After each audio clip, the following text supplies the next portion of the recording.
Hello, this is J3. This is my predictions for the Mexican Grand Prix. It's happening tomorrow, and I'm first off going with Max Verstappen to win the race. Obviously, a lot of controversy surrounding the last weekend in USA, but Red Bull have been very impressive in practice so far.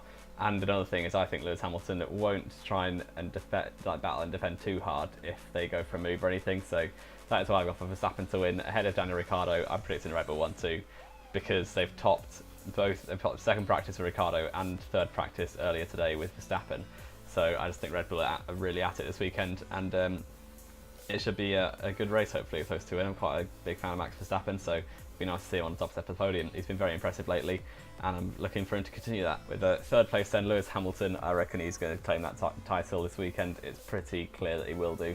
Obviously Vettel has to get on the podium to even be in a shout, and he has to basically win with Hamilton 5th. Or Hamilton 6th rather, to keep it open. So it's basically guaranteed Hamilton can win the title, which is a bit of a shame as we look for it to be a good battle after Hungary. For it to be a good title fight, but it's all over now pretty much. And in fourth place, I've gone for Sebastian Vettel and Kimi Räikkönen 5th. The two Ferraris, 4th and 5th, it doesn't seem to suit them too much this track, against what people thought really.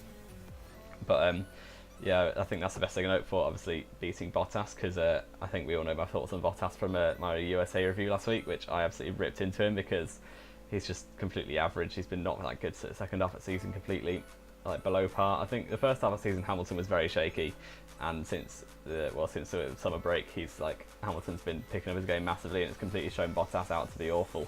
So yeah, I've gone for him 6th place, which would be, I think, his joint lowest position at the season after with China.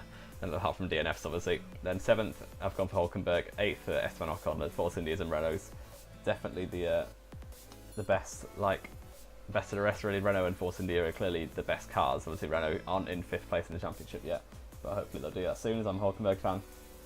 And if he doesn't have engine issues or retirements for the 4th race in a row, he hasn't scored since Spa, poor old Nico, but hopefully he will this weekend. I've put him 7th with Ocon in 8th. Perez 9th at his home race, which I don't know if he'll take. I probably want a bit better than that.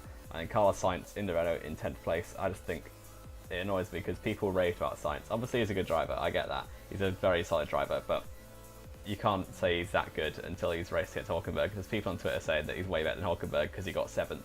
But Hulkenberg had engine issues, got up to 13th from the back on the first lap, and then had to retire with oil issues. So yeah, I'm waiting to compare them, but obviously I hope Hulkenberg does better because I'm a Hulkenberg fan. But less of that and more onto the race events. I've gone for Verstappen, the fastest lap and pole position for Verstappen, and position gained I've gone for Pierre Gasly because he's starting from the back with 25 place grid penalty or something like that, which is a bit of a shame because I'm also a big fan of Pierre Gasly.